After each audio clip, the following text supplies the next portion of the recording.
తండ్రి అయిన దేవుని చిత్తమును నెరవేర్చి ఆయన పనిని తుదముట్టించిన యేసయ్య నామములో మీకు వందనములు.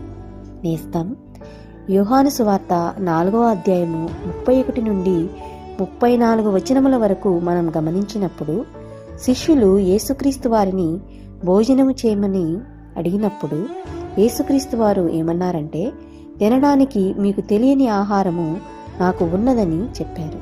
శిష్యులు ఆయన భుజించుటకు ఎవడైనా ఏమైనను తెచ్చనేమో అని ఒకరితో ఒకరు చెప్పుకుంటున్నారు. శిష్యులు ఒకరితో ఒకరు అలా చెప్పుకుంటున్నప్పుడు యేసుక్రీస్తు వారు వారి వైపు చూచి ఏమన్నారంటే, నన్ను పంపిన వాని చిత్తము నెరవేర్చుటయు ఆయన పని తుదముట్టించుటయు నాకు ఆహారమై ఉన్నదని అన్నారు. అంటే ఏంటంటే నేస్తం, తండ్రి నన్ను ఈ భూలోకానికి ఏ ఉద్దేశంతో పంపించారో ఆ ఉద్దేశాన్ని నేను నెరవేర్చడం, ఆయన నాకు పని అప్పగించారు, ఆ పనిని కంప్లీట్ చేయడమే నాకు ఆహారమై ఉన్నది అన్నారు. నేస్తం, ఈ భూలోకంలో ఉన్న ప్రతి మనిషిని సృష్టించింది దేవుడే.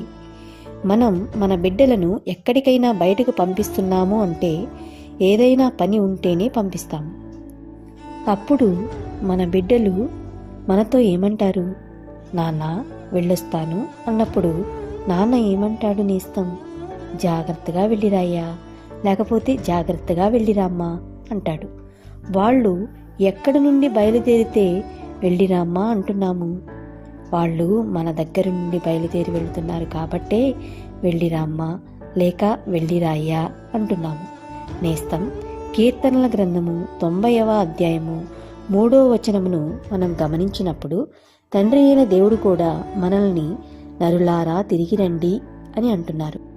అంటే మనం ఎవరి దగ్గర నుండి వచ్చాము నేస్తం? తండ్రి అయిన దేవుని దగ్గర నుండే.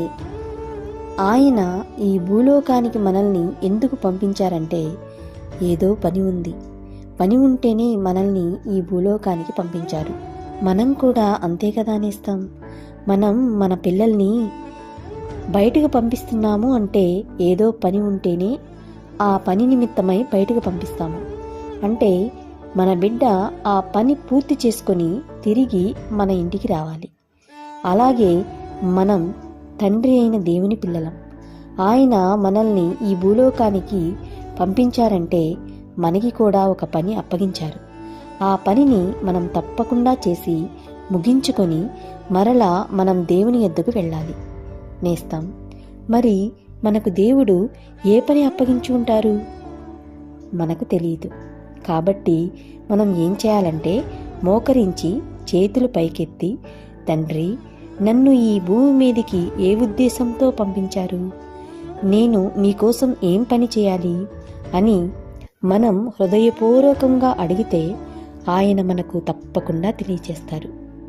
ఆయన చిత్తాన్ని తెలుసుకున్న మనం మనల్ని ఈ లోకానికి పంపిన దేవుని ఉద్దేశాన్ని, అంటే ఆయన చిత్తాన్ని నెరవేర్చి ఆయన మనకు అప్పగించిన పనిని కంప్లీట్ చేసి మనం తిరిగి దేవుని యొద్దకు వెళ్ళాలి. నేస్తం, మీరు నేను మనమందరం అలాగున చేసి తిరిగి దేవుని యొద్దకు వెళ్ళాలని ఆ దేవుని ప్రార్థిస్తూ ఇట్లు మీ నేస్తం జ్యోతి మార్త. వందనాలు నేస్తం.